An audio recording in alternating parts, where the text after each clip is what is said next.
I'm Lexi Davis, a love embodiment coach who helps people create a love that feels like home, and I'm here to bring more romance and playfulness into the world. I'm also an international retreat host, vibe curator, and human connector. I serve people through my business, Alive to Enjoy, and this podcast where I invite guests from around the world to sprinkle their wisdom and expand your perspective so you can create the deepest love you possibly can reach in this lifetime. I also want you to live the most joyous life, whatever that looks like to you, and I hope that this slice of the internet brings you lots of smiles and helps you keep your heart open. Thank you for choosing Heart Snuggles to be in your ears each week, and I'm so glad you're here with me.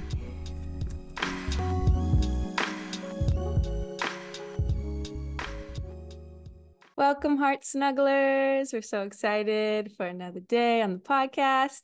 And today I brought a beautiful woman who I found on another group. I think it was a group program from Nina, where you chatted on with her. Yeah, she was so beautiful. And I was like, I want to share her with you guys. So I would love for you to give them a little intro about who you are, and then we'll go from there.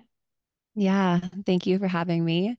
My name is Haley. I go by Haley Nicole on my social media platforms. And I am a holistic fertility guide who really focuses on supporting women with preparing for pregnancy, preconception, and then also into their conception and fertility journeys. And I say that I'm a holistic fertility guide because I really believe at the root of fertility, it requires a very holistic, multidimensional, integrative approach. So that means combining a variety of different modalities, so holistic nutrition, ancestral nourishment practices, with also functional testing and emotional healing, energetic practices, really restoring our nervous system and our feminine blueprint. And yeah, just really working with the entire woman, the entire system on their fertility journey. So yeah, that's just a little bit about me and my work. So good. Yeah, I'm so excited to get into it. And to start, we always ask, what was the last random act of kindness someone did for you? Oh my goodness, putting me on the spot here. I know. That's that's kind of a tricky one. I need to like think about this for a second. Oh my gosh, this is actually perfect. I don't know if this is considered a random act of kindness, but it was very random and it really filled my cup for the rest of the day. I was ordering a coffee and I was feeling a little bit frazzled. It was in the morning. I was late to an appointment that I needed to go to.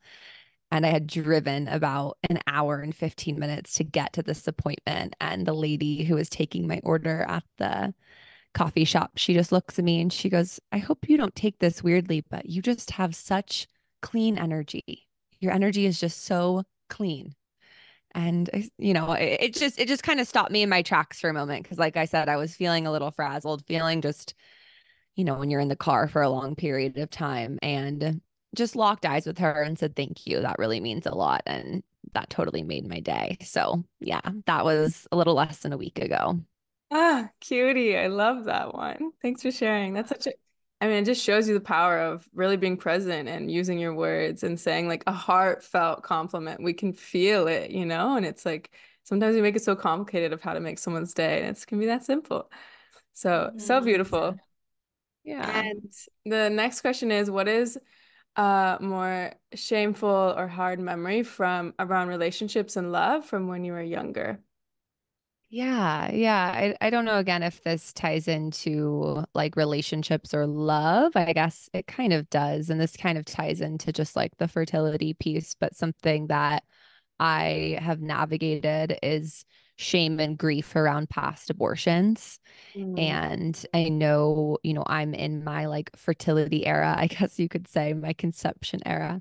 And, I know for a lot of women, when they have decided to terminate past pregnancies and then they're in the space of like wanting to call that in again, it can bring up shame and grief and emotion and heartache around that. And I guess that very much is centered upon a relationship and centered upon loving yourself and loving that soul, that being, whatever that was occupying and inside of your body for a short period of time. But yeah, that's definitely been just a journey for sure. Yeah, it's so hard. In my heart, I feel that in my heart. And no, so many of my friends have gone through that and clients. And I recently was helping a woman like do a somatic practice, kind of clearing that out. And there's so many emotions there from so many angles. So how have you personally moved through that now that you're in that preconception phase? hmm Yeah, I think that a really big practice for me has just been allowing the emotions to flow and not having boundaries around when that's appropriate for them to arise. I remember I was actually in Bali. This was in This was like maybe 2 years after my abortions, and I had this really profound experience of connecting. I had had two of connecting with both of those spirits and just feeling this intense wave of forgiveness Mm. and from them and them sharing with me it was okay. We understand the position that you were in and not being able to take care of us because of just the environment and yeah, just the situation. So I think that allowing our emotions to unfold within that is so important. And then I think also just having more fluid conversations with people. My first abortion, I was very open with people in my life about it, but then the second one was even more shameful and I felt almost like I can't share about this. I can't talk about this because it's embarrassing that now I've had my second one kind of thing, which if that's been anyone's situation, there's no need for shame or embarrassment around that. That was just my experience and my process. And so having friendships and safe spaces to just share about that, even though that happened years and years ago, even if it's happened a while ago, there can still be residual emotional just fragmentation around that. So I think just having safe spaces to chat about that is really important. It's so important. Yeah, I really like that you brought in it doesn't matter how long ago. Like if you still haven't, it's still weighing on you. It still needs to be shared. So, and there's nothing like sisterhood to just finally get that off your chest and feel accepted and still a beautiful human, even though you've made that choice. I know there's so much societal shame with abortion. So yeah, it's a big one to move through, and I think it's so essential if you want to have babies too. So even if you don't, just to Yeah. clear. Yeah. Yeah, yeah, I've seen shame and guilt from past abortions actually block someone's ability to conceive when they're ready. Mhm. And so maybe all of the physical pieces are aligned, but there is like some deeper emotional wounding within the womb space, within the sacral that just needs to be metabolized. And we need time in order to do that. We need space, we need safety.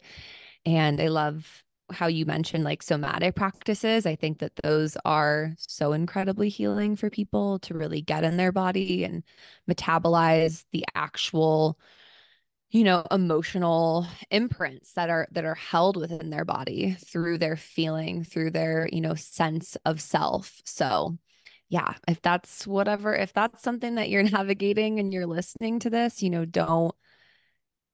don't let something like that, it really can impact your journey. So navigate it, get support for it, and it's definitely possible to move through. 100%. Yeah, you can definitely move through. I've seen it happen so many times. And Mhm. now moving into that preconception you're talking about, you mentioned that you recommend at least a year. So to start this journey, which I grew, not that I'm in preconception yet, but I totally agree with. And so I'd love to hear how you got to that and the kind of reasoning behind this. Yeah. So let me kind of take a few steps back. Before I've been supporting women on their healing journeys since within my own business since 2019. So now I'm going on my fifth year. And pretty quickly within that first year of walking with women, I was supporting women who were transitioning off birth control, who wanted to get pregnant, who were experiencing hormonal imbalances. And I was just noticing a lot of themes within kind of this first wave of people that I was supporting was that they were going from living a certain lifestyle, eating certain types of foods, whatever kind of their situation might be. And then they get married, and then literally within a snap of a finger, they're ready to get pregnant, or they think that they're ready. And that's what they believe their next step is within life. And it wasn't until a few years later that I really pieced together the importance of a true preconception plan. So, just to kind of outline what that looks like. So, preconception, before conception.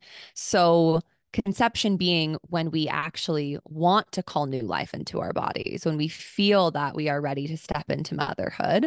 And so, yeah, my belief and my philosophy is that having an intentional and conscious preconception period is so necessary for a variety of reasons. I mean, I think that the current statistic, and of course this is always changing, is that 50% of pregnancies are still unintended or not planned for. So obviously there's situations that happen, and there are people who get pregnant that weren't intending for that to be their future.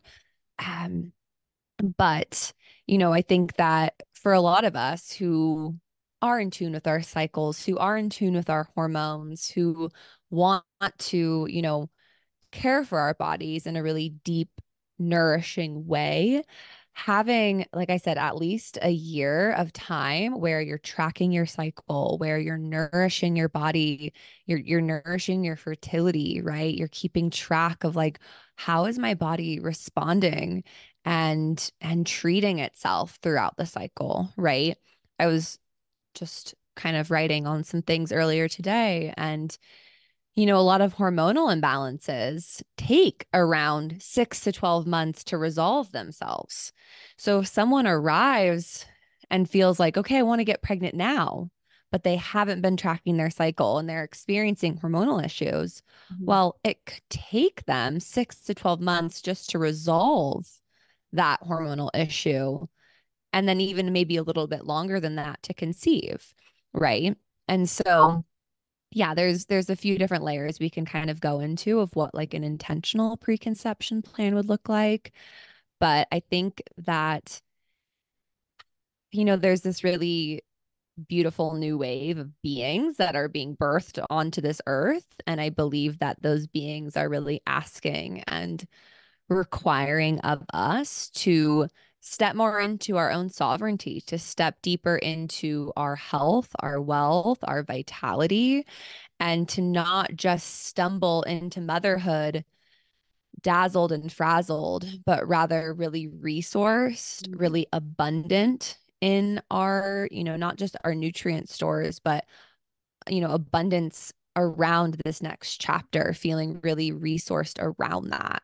So, yeah, that's like a little spiel of preconception. Wow, I love that. I've never heard it spoken like that, and that feels so good. And that's my deepest desire, right? It's to be the best I can be, and my husband, and the environment for this child. So, yeah, and you were mentioning about the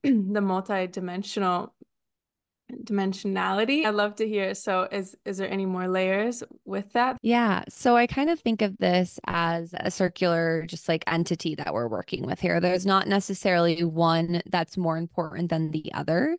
All interweave together to support our fertility. So the three dimensions of this being physical, emotional, and more spiritual. So starting with that physical realm. So this is wide and vast and can obviously accompany, a lot of different things, but something that I'm looking for within my preconception clients, my fertility clients, we're looking at their cycle health. So, how long is your cycle, right? Are you having a regular cycle? Are you ovulating consistently and regularly? How is your monthly bleed, right? There can be so much information that our body is sharing with us through our blood, through the color, through the consistency, through the quality, the quantity, the smell. Like our blood is information, it's data from our body. So looking at that, looking at our luteal phase length, right? And then even beyond the cycle, looking at our digestion, looking at our skin health, looking at our mental health, like our mood and our emotions, right? A lot of people think that anxiety is just a mental health concern. Well, there's a lot of different physical things that can be going on within our body, hormonal imbalances that can be contributing to anxiety and depression and all these things that we've kind of just pushed to the side as like mental disorders or mental dysfunction. So, obviously nourishment is really, really important. And even within my own journey, I haven't have a history of disordered eating and bulimia. And so for years and years, probably 10 years, to be honest, I was chronically undernourishing myself. Mm. And then in those following years, even though I wasn't intentionally restricting and I wasn't purging any longer, I still wasn't probably nourishing my body as much as it needed to be and as frequently as it needed to be. So then I arrived into like my mid to late 20s and started to notice kind of some different things that were occurring, some different challenges. And I can trace back and look back at the timeline and be like, okay, well, this might have happened because of that. So I think too, when we want to nourish for our fertility, we could do like an entire podcast around this. But, just I'm really a firm believer that every single person's body thrives on somewhat of a different composition of nutrients and food items. The diet and composition of macronutrients and types of foods that work for me is not necessarily going to work for someone else. And sometimes we need to kind of play around and look at, Yeah. well, is this food contributing to inflammation within your body? I just had a client recently. If you were to look at what she was eating, you would think, oh, this looks great. But she was not conceiving. She was having, everything like looked normal, but she wasn't, conception just like was not happening. And we did an elimination diet. She started producing really clear, fertile looking cervical mucus pretty much right away on this elimination diet and conceived like right away. And it's like, okay, there was obviously something inflammatory that was happening within your body. So, or that you were taking in rather. So, yeah, the physical piece is obviously very vast. And within that, too, the last thing I'll kind of say on this that I think is really essential for preconception is getting a sense as to like where your hormones are. So, I work alongside a naturopathic doctor in my practice, and we kind of have like our standard lab panel that I'll have pretty much like anyone who's preconception or for focusing on fertility, have them run that, and it tests like your reproductive hormones, your thyroid hormones, tests liver function, inflammatory markers, vitamin D, homocysteine levels, like all of these different levels that we know if they are out of balance can impact our ability to conceive, can impact fertility. So everyone's preconception plan from a physical perspective will look different. I think within that, though, tracking your cycle and just having a really strong foundation of your cycle is so important. I just wrote a post on this the other day, how I really believe that there is like this energetic piece around that. Like I've been tracking my cycle for years now. And women who I know who have tracked their cycles for years, they're invested in their cycle. They know when they're ovulating, they know when they're fertile. And so, like I said, there's almost this like energetic investment within that I believe really, really supports conception when you want it to happen Mm. versus someone who maybe just starts doing that right when they want to conceive. So, my advice for people is to start doing that prior. Mm. So many questions, but one is how do you personally I'm like, yes, yes, yes. How do you personally track your cycle? Do you use the thermometer or you just use an app or yeah. Yeah. So Personally, me, I do not need to really even like quote unquote do anything at this point because I've been doing it for so long. Someone who is getting into the hang of it, you want to invest. I mean, when I say invest, you can literally get one for $10. A basal body temperature or a thermometer. So you're measuring your thermometer, and then you want to be tracking your cervical fluid. Um, yeah, that's kind of the most, again, we could have like an entire massive podcast on how to track your cycle. I do have some resources that I could put in the show notes for this episode if people are interested in that. But those are kind of the two main ways that you begin to track your cycle. And there are so many resources online. There's so many great accounts on how to do that. Amazing. And will you just briefly, because now I'm remembering you talking about this, how you can just tell by certain, like how in yourself, Yeah. Yeah. So for one, a lot of that has to do with cervical fluid. So I can tell when I'm ovulating primarily based off cervical fluid, which this doesn't make me have a superpower or anything. There's a lot of people who primarily practice, Yeah. fertility practices just by looking at their cervical mucus. So that's definitely kind of my primary like the data way, I guess you could say that I can tell. But then there's also a very specific like cascade that I can feel within my energy. So I can feel, okay, I'm rising up to ovulation. I can typically really feel those days that I'm in ovulation and then following it.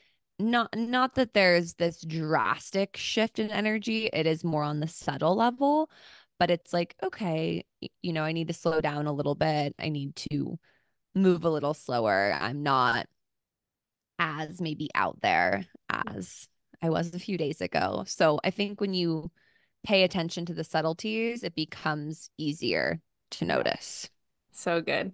And I mean, I think we need to on any level too, because when you're going to be doing that, it's like you need to be listening to your body on that kind of level if you're going to be bringing in another baby and a human into it. So I think it's just a beautiful practice to couple that with. And then I know we're going to move out of the health, but you were mentioning, I've seen you talk about you don't need all these supplements. And I think that is so good. So if we could just a little bit touch on that before we move on to the emotional. Yeah, yeah, I don't want to forget the following pieces of our circle here. Yes. So supplements, where do I begin? They have a time and a place, right? They have a time and a place. They can be very healing when they're targeted, when they're tailored, when they're specific. And I do use supplements in my practice. It's not to say that I don't think again that there's a time and a place for them, but I think that we have fallen into this trap within our culture where we think that a supplement is going to save us or it's going to be the end all be all of whatever ailment that we're experiencing. And just in my experience personally, and then also through the women that I serve, it's just not that, right? I've actually seen this has happened on multiple occasions. Certain supplements, specifically herbal supplements, Mm. actually disrupt the hormonal matrix even further. So, specifically for PCOS, right? There's a ton of different supplements that they recommend for PCOS. And of course, some of them are great, but PCOS is very dynamic and it's very different in every person that there's like four kind of different types of PCOS that you can experience. And so I've seen it really actually disrupt people's hormones even more than support them. And I think that once you arrive into the preconception and fertility space, I was talking to a client today about this. The second that there's anything about prenatal, fertility, whatever it may be on the bottle, the price of that supplement increases drastically Mm. just because it's around the fertility space. And there's so much just, I don't know if this is the right term, but like greenwashing. There's so much just like marketing around that. And if you have a really diverse diet and you are consuming a variety of plant foods, you're consuming, high quality animal products, if that's a part of your diet, if you're consuming, again, diversity, chances are you probably are getting a good range of nutrients. And it's again, not to say you don't need these things, but feel into your own intuition around what feels good for you. I currently do take a prenatal vitamin and I take a probiotic, and that's it for now. That's what feels good to me. You know, there's a lot of practitioners that will say, like, okay, well, if you're pregnant, then you need to take like a DHA, an EPA supplement, which is like a fish oil supplement. And for me personally, it's like that doesn't always feel good. That doesn't always feel right. Like I try to think of my ancestors, right? Like, were they taking fish oil supplements? Were they even taking prenatal supplements? Yeah. No, they weren't. So, my biggest thing with my fertility clients, and this extends even beyond fertility into motherhood, just throughout our womanhood, is what feels right for you? Yeah. What does your intuition say? Don't look at me to tell you all the answers. Don't go to Google to tell you all the answers. If you want to take prenatals, take them. If you want to take probiotics, take them. If you don't take them. If that's what feels right to you, then listen to that. And so I think that's actually very freeing for a lot of people because they feel like, okay, in order for this to happen, I have to do this and I have to do that and I have to follow this rule book. And I think in the fertility space, there's a lot of rules that have been created. And a lot of women feel like, okay, I need to like follow the rules and I need to do this and I need to do that. And that kind of, again, like leads us into this next layer of the fertility journey, which I really believe is strengthening your intuition, strengthening that connection that you have to yourself, and really learning to forge your own path, whatever that looks like. Yeah. And just to like add some more layers, which I know we could have so much conversation just on the health, but like the quality of the supplements, where they're being Mhm. sourced is so important. Also, like it can overload your gut by taking that many supplements. Oh, Like yeah. there's just so many factors. So I really appreciate you speaking on that. And then adding the intuition piece is like we forget how wise our bodies are. And like just because we might not know in our heads, our bodies know too. And I get there's also like, okay, there might be some layers on top, so you might not be getting clear message or other things, but overall, it's like, yeah, we need to lean on the wisdom of our body. And when we think about it, like a pregnancy is so crazy. Your body is doing all of it during Doing it. once the baby is in there, it's like your hands are off. So yeah, it's so beautiful. So yeah, so intuition, you're saying, and your emotions. So what else do you is in this category? Yeah. Yeah. So moving forward into more of that like emotional health piece around preconception. And then this goes into like I try to avoid the trying to conceive phrase that we hear. People categorize themselves. There's whole Facebook groups, whole communities around TTC warriors, trying to conceive warriors, whatever it may be. I am in the camp of trying not to identify with our challenges. Yes, we're experiencing this, but let's have this not be our identity. And so I invite my clients to say, I'm open to conceive or I'm desiring to conceive. It just feels lighter, it feels better. And they love that shift of that, just that simple shift. So, anyways, for people that are desiring to conceive in preconception, this emotional layer. So this is very wide and vast. The first thing that kind of comes to my mind that I'd like to touch on is our relationships. Mm. So I have seen in my time that when there are, what's the right word that I want to use here? When there are incongruencies within our intimate relationships, so say with that person's husband or partner, whoever they're looking to conceive with, if there are challenges or there's maybe miscommunications or they are on the same page about things, emotionally, that can prevent conception from happening, Mhm. right? Like your body is really, really smart and intelligent. And obviously, this doesn't occur in 100% of the population. But I do think that sometimes our body and our spirit and our soul will not want to have a baby with a specific person if they are not aligned with us. I agree. Yeah. Yeah. Thankfully, I don't deal with this too often. Most of the women that come into my space, I'm like, okay, like, this isn't typically their first like rodeo. So thankfully, most of them are in aligned, loving partnerships. But I think that is a piece that gets overlooked because sometimes people think that having a baby, starting a family, is going to solve their relationship issues. It's Yeah. going to solve their marriage. It's going to fix whatever is present within the relationship. And it's not true. It's just simply not true.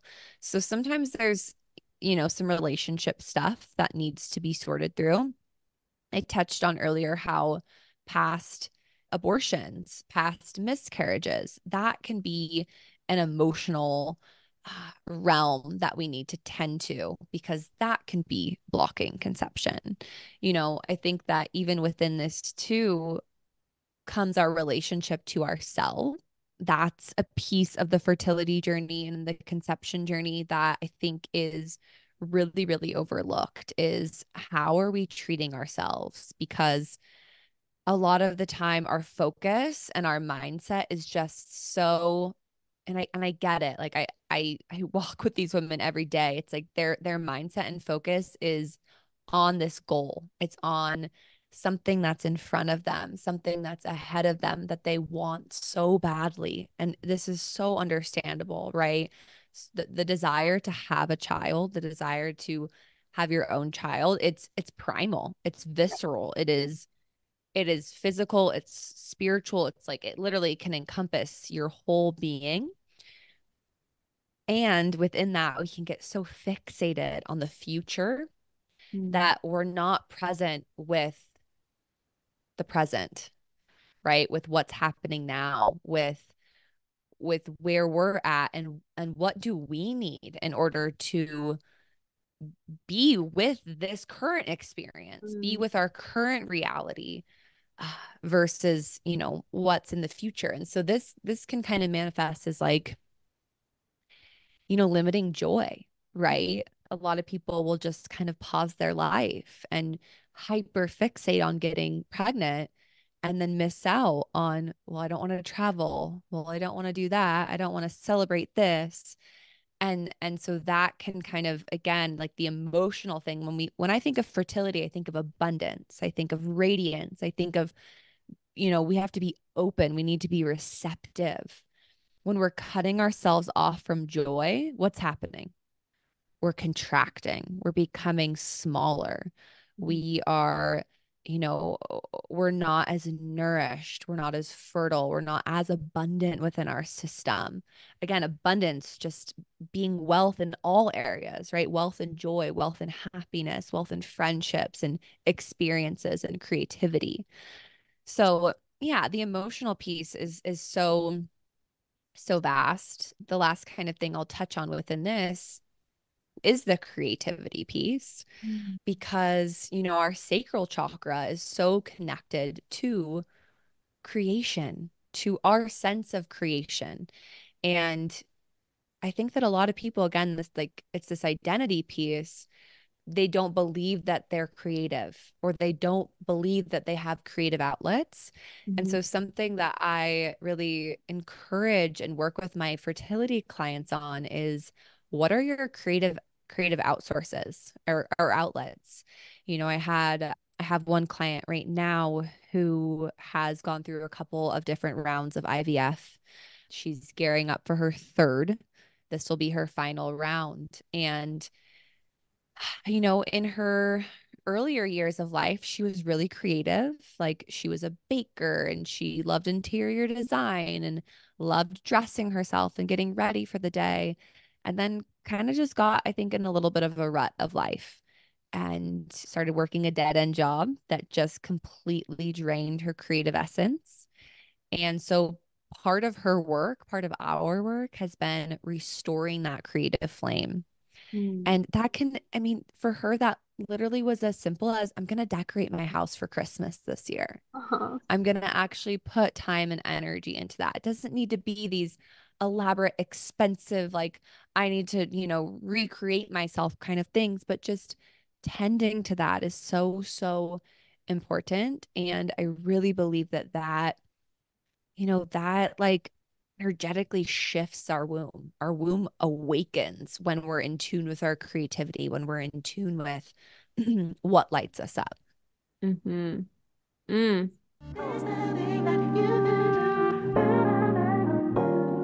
Uncoupling or breakups do not need to be horrific and ugly, but they can be the most beautiful unwinding of a union. And you get to decide if you're going to let this heartbreak hold you back from love or open you wider to an even greater love and ability to choose yourself.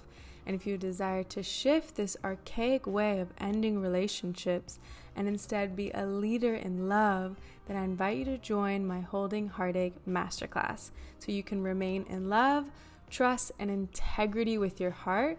And this will be a powerful way to close out that chapter with your past lover, to somatically feel through the tough emotions and create a solid foundation of support to hold you through the process of grief and letting go. You'll get a clear, reliable, and comforting kit of resources and tools so that you never feel alone or stuck during this process.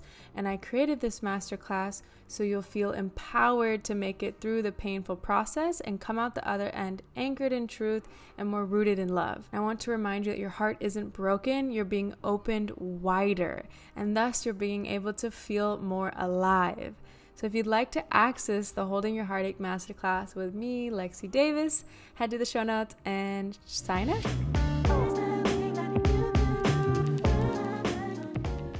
That's so good. That's such a good point and such a to anyone that I'm sure so many people miss. It's sad to me that a lot of us either don't think we're creative or we lose touch of that because it is it's like part of our life force, right? And it's such a fun way to use our energy. And when you become a mom, like you got to be so creative and you're always making things. And once again, that's for your child. So it's also that self-nourishment, I feel like is very essential.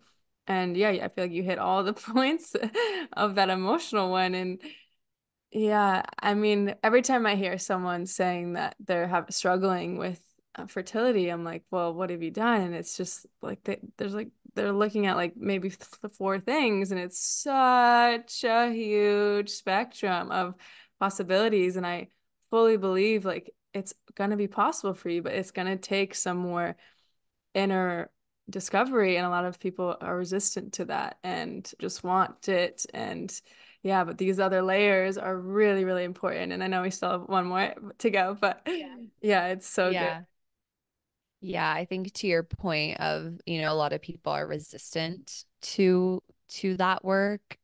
A theme that I've noticed is that a lot of people who struggle with fertility have gotten what they've wanted in other departments of life through doing, Mm-hmm. through achieving, through hard work. And it requires a different type of work for fertility. It's not to say it's not work at all, right? It requires, like you said, that inner work, that self-discovery, that trust, that intuition, the nourishment, the devotion to your temple. That's a very different frequency than hustling and achieving and being at the top and like going, going, going all the time. And so this will be kind of the final thing I say more around that emotional layer, and then we'll go into the spiritual. But so many people who are experiencing fertility challenges have been living in their masculine for so long. And this is not your fault. This is not anything for you to be shameful of, right? It's a byproduct of our culture and of our society, and there's a lot of big shifts that need to happen in that regard so that women can feel free to be in their feminine, so that they can feel safe, so that they have the space to be in their feminine. And the masculine feminine conversation is everyone kind of has their own way of navigating that, but yeah, I think that for people who are wanting to conceive, desiring to conceive, it's really important to find spaciousness Mm-hmm. within their life, to find just time to just be and to not be rushing around all the time, to not be stressed all the time, to Yes, yeah. not be doing all the time, and to just, yeah, cultivate that feminine energy, and that looks different for everyone. For some people, that might look like, you know, baking a cake all day and then like taking a luxurious bubble bath. For others, that might look like, spending an afternoon painting in the sun, whatever it may look like, or just like being in your body and moving to some like delicious music or whatever it may be. It's your journey. But yeah, it's so important to find that space to be in your feminine on your conception journey, because pregnancy is a very deeply feminine frequency. It's so mysterious. There's so much unknown. It is a game of trust. And I really believe, like, on this more energetic level, that we have to match that before we arrive, Mm-hmm. so that, yeah, so that we've already hit that level, if that makes sense. Like, if we are in distrust of our body, if we, again, are just like going 24/7. The body's like, this isn't the frequency of pregnancy. Frequency of pregnancy is over here. You're over here. We Yeah. got to align with that first. Ah, So, so good. yeah. So, yeah, there's again like a lot, a lot around that, a lot of work that can go into, resolving that kind of stuff. But to go into the spiritual piece, just want to like tune in for a second and see what wants to come through around this. A couple of things. The first thing that comes through for me around tending to your spirituality and the preconception journey and the fertility journey is, what is your trust? What is your belief in something greater? And again, pregnancy being the most mysterious journey that we'll really ever walk in our lives, or one of them at least. I really believe that in order for us to walk that, we do need to have trust in something greater than us, whether that's God, whether that's spirit, whether that's the earth, whether that's the universe or angels, whatever it may be.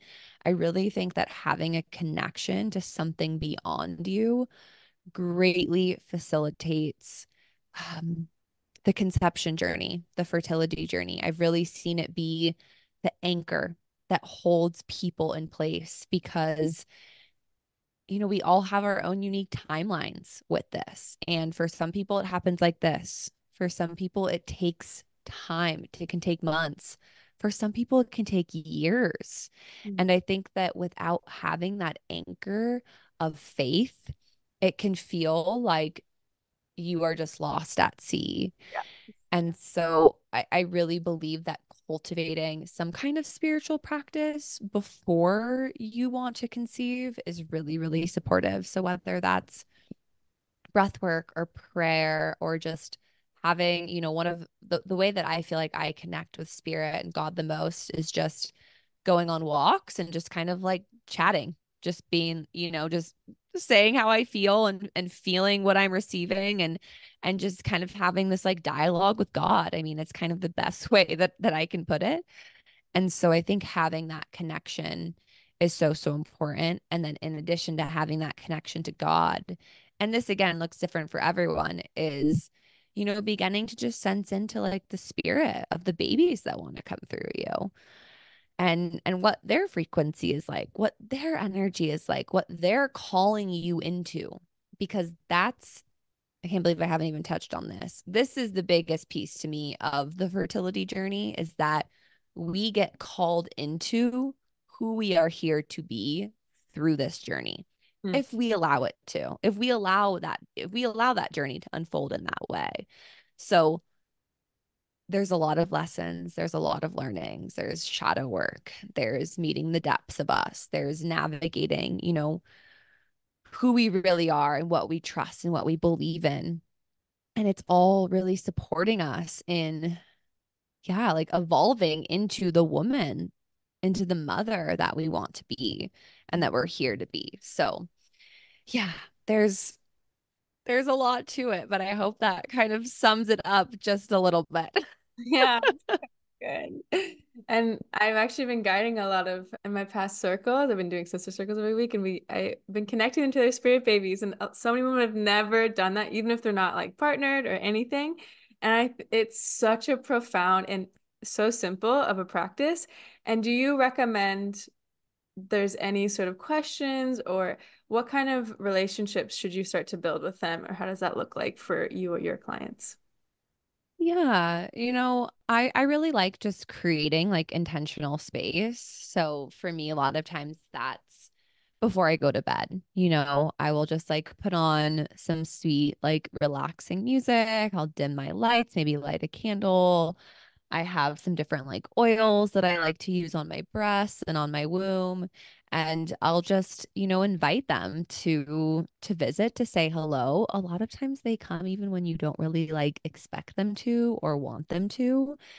And, I'm still like in a deep process of learning about them and curating a relationship with them and just seeing who they are, right? Like what they're inviting me into, and also how they are very much like their own Mhm. unique souls and unique beings.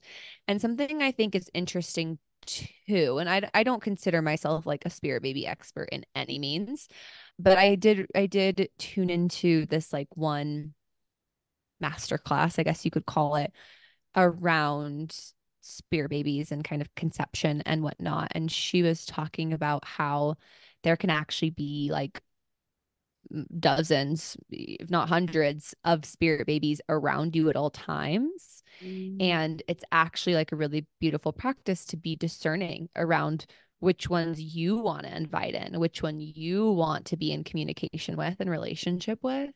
I know that's we're getting kind of to these like advanced spiritual teachings here that again, I'm not an expert in any means, but I think that, it can just be a fun practice Yeah. to, right before you're going to sleep, invite them in to share them with you, right? Or if you just like have a moment in nature to just close your eyes and feel into what their being might feel like to you. Yeah, there's a really beautiful, I think her name is Emily Green. She goes by Emily the Medium on Instagram. And yeah, she has a ton of, I think she even wrote a book all about spirit babies. So that could be a really good resource. Amazing. Thanks for at least touching on that a little bit more.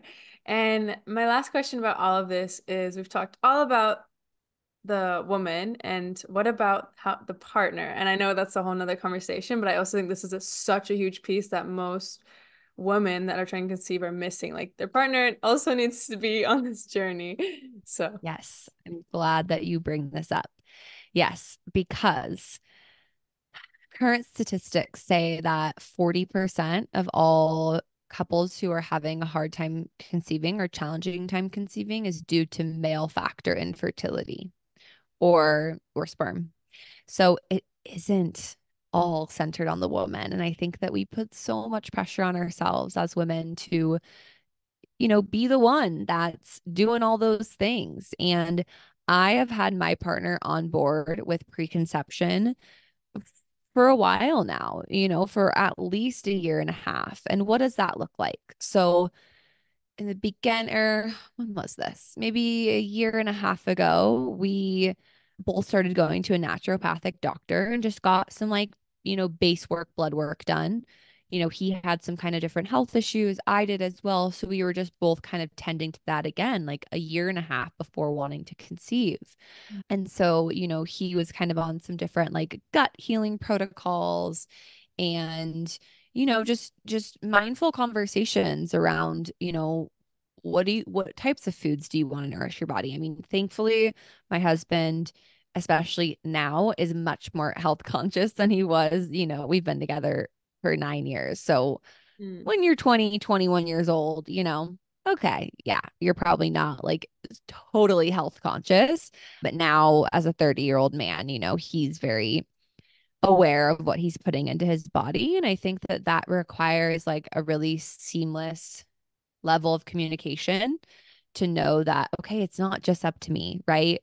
I can be eating all of the amazing foods in the world, but if he's just living off of junk food and processed foods and is drinking every weekend and vaping and, hate to say it, but smoking a lot of weed, Mhm. it, that's going to impact his sperm. That's going to impact his sperm quality. So the good thing with sperm, and it's a little different for eggs, but it's just a good rule to follow. You know, how you're treating your body today is going to be influencing, this is for men, influencing the sperm that you create in 3 months from now. So Mhm. spermagenesis, which is the process of sperm creation, is about a 90-day period. Women, our egg process takes almost about a year, which is wild, but the most influential part of that year is the final 3 months. So again, you can think that how you're treating your body today will impact your egg quality in 3 months from now.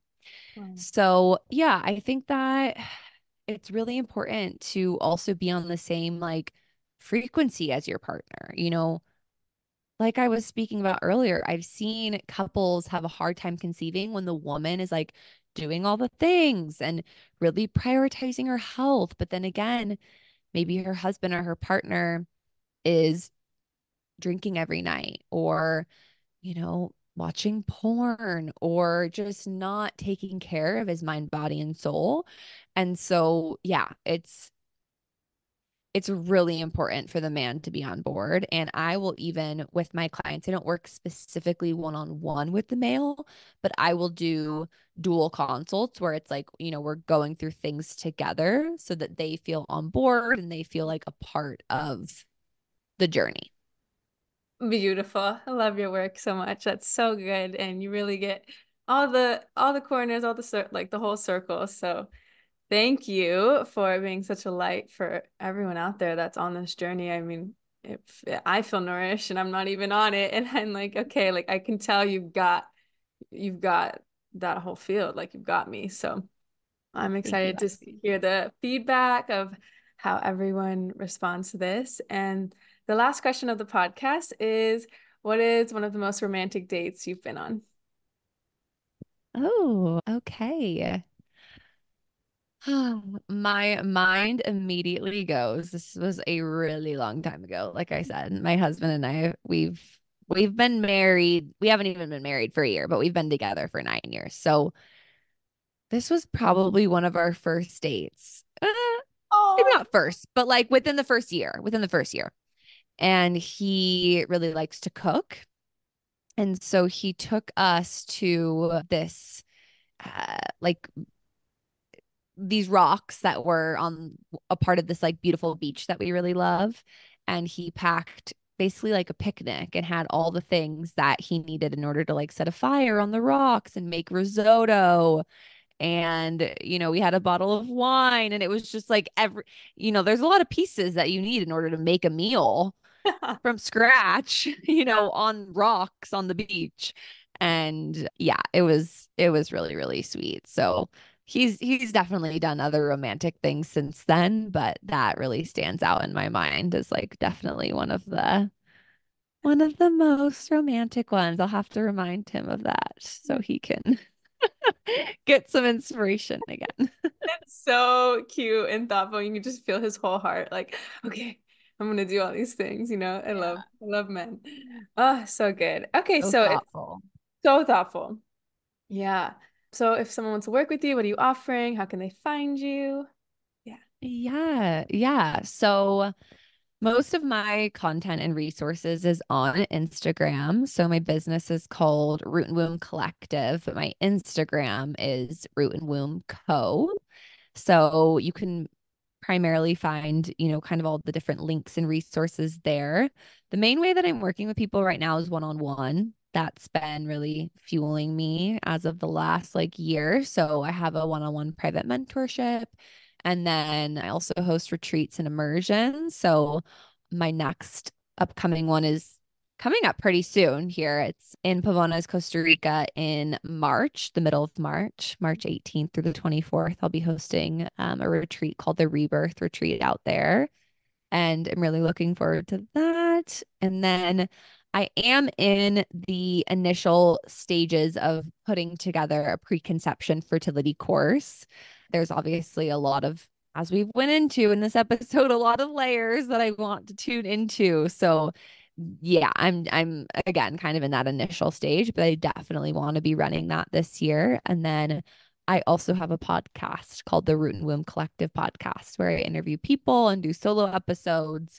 And it's primarily centered around women's health, fertility, birth, womanhood, all the things. So yeah, those are the places where I'm sharing the most. Thanks so much for your time and energy today. And everyone that's in this journey, I hope that you go and find your work. Thank you for having me. You made it to the end of the episode, so now it's time for our Snuggly heart breath of the day. Place a hand or both hands, if it's safe to do so, over your heart and take a big breath into your heart center. Open your mouth and let it go. I'm so grateful to have shared this time with you. If you enjoyed this convo, please share with your besties and your fam. And if you're a visual person like me, fly over to YouTube and watch the video. If you want to do a random act of kindness today, please leave a 5-star review so more people in the world can get their heart snuggled. You're helping tremendously when you do this, so thank you so much. And as a gift for doing so, I'll give you my Soften Your Heart Medi that feels like an exhale and a hug from within. When you leave a review and email me the screenshot to heartsnuggles@alivetoenjoy.com, you can also find the email in the show notes and you'll get the free meditation. Sending you the warmest, comfiest hug and lots of unexpected blessings your way. Remember that every single person just wants to be loved. So how can you be loved today?